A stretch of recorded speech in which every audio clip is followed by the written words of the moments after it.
Vamos a iniciar el estudio de la hipérbola. En este vídeo de introducción daremos la definición y sus elementos fundamentales, así como su ecuación. Con la hipérbola completamos el estudio de las curvas llamadas cónicas, secciones cónicas, pues se llaman así porque son el resultado de la intersección de un plano con un cono en el espacio. Según la inclinación del plano, obtendremos una curva u otra, circunferencia, elipse, parábola o hipérbola. Bien, la hipérbola se define en el plano como el lugar geométrico o conjunto de puntos del plano cuya diferencia de distancias a dos puntos fijos llamados focos es constante. En la elipse era la suma de distancias constante, en la hipérbola es la diferencia de distancias a esos dos puntos llamados focos. Por tanto, si tenemos un punto de la elipse, P cumple que el segmento, la longitud del segmento PF1 menos la longitud del segmento PF2 en valor absoluto es igual a una constante K que, al igual que en la elipse, le vamos a llamar 2A. O lo que es lo mismo, la diferencia de distancias del punto a los focos es constante igual a 2A. De esta relación obtendremos la ecuación de la hipérbola que corresponda.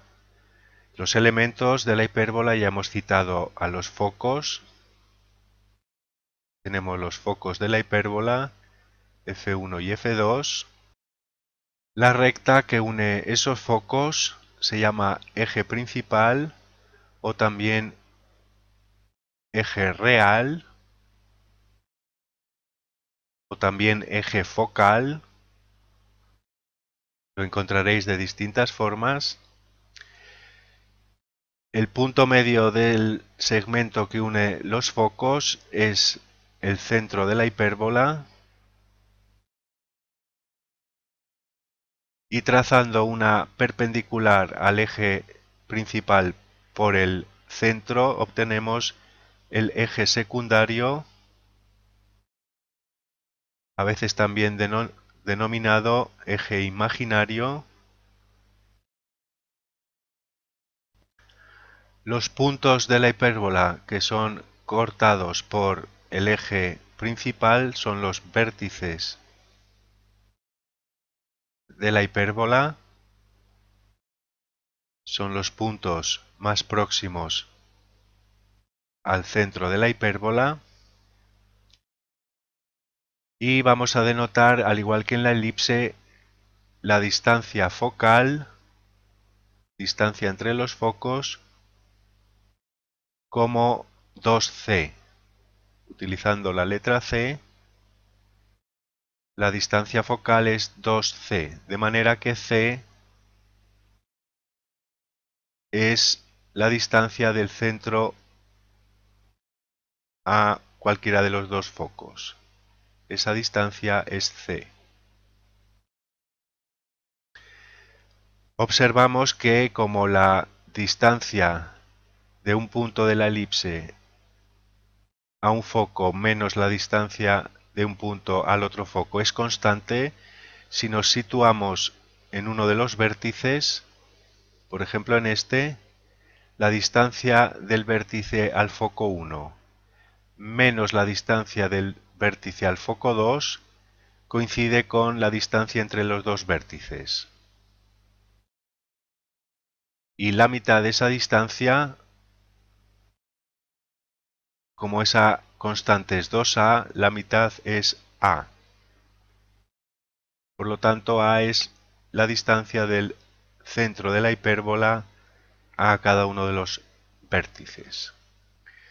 Y vamos a determinar, al igual que hacíamos con la elipse, otro parámetro que lo vamos a llamar B, y que vamos a ver que si desde el vértice de la hipérbola, desde uno de los dos vértices, trazamos la distancia, la semidistancia focal C, hasta que corte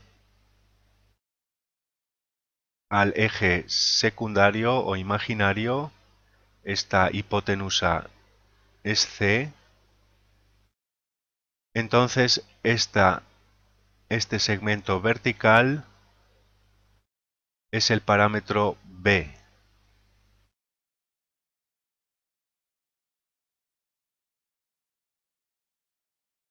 De manera que en la hipérbola también tenemos una relación pitagórica.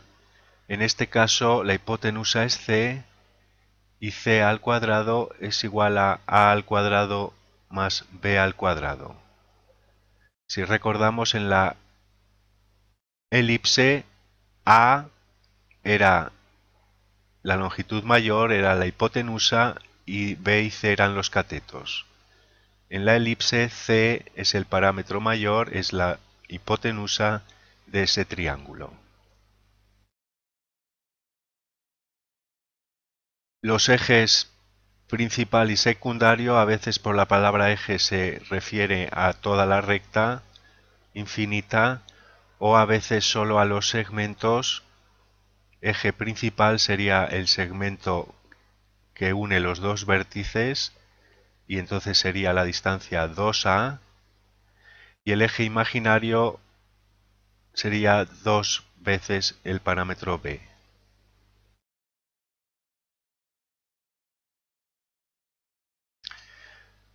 En cualquier caso, tenemos también una excentricidad en la hipérbola, también igualmente definida o denotada por la letra E, y al igual que en la elipse es la semidistancia focal C partido por el semieje principal o real.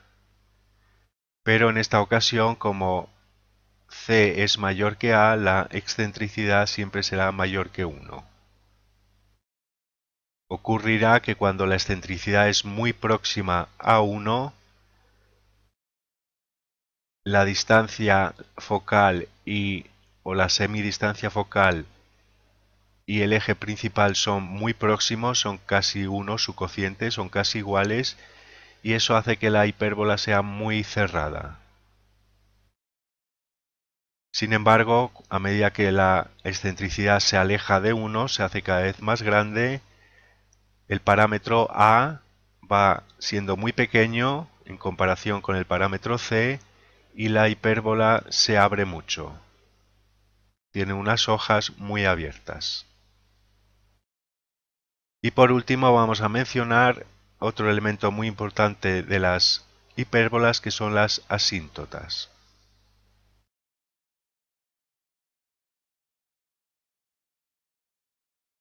Las asíntotas son líneas rectas a las cuales las ramas de la hipérbola se aproximan cada vez más sin llegar a tocar, y vamos a observar que si construimos un rectángulo con el centro de la hipérbola, base 2a y altura 2b, por lo tanto un rectángulo aproximadamente así,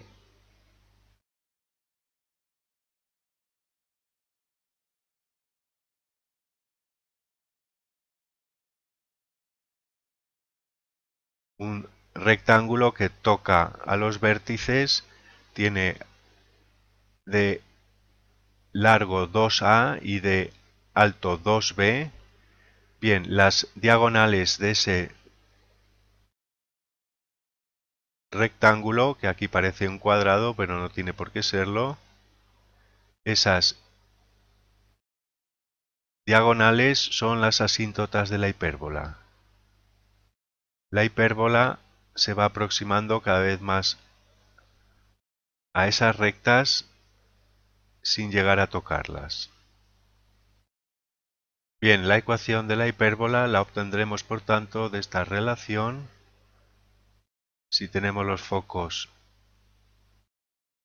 en los puntos genéricos x sub 1 y sub 1 y x sub 2 y sub 2, un punto P, xy de la elipse, satisface esta relación, es decir, la distancia del punto al foco 1, raíz cuadrada de x menos x sub 1 al cuadrado, más y menos y sub 1 al cuadrado, menos la distancia al otro foco, raíz cuadrada de x menos x sub 2 al cuadrado, más y menos y sub 2 al cuadrado, en valor absoluto es igual a 2a. Desarrollando esta expresión, elevando al cuadrado dos veces para eliminar las raíces, obtendríamos la ecuación de la hipérbola. En el próximo vídeo vamos a ver los casos más sencillos en los cuales los focos se sitúan en los ejes de coordenadas y el centro de la hipérbola es el origen de coordenadas.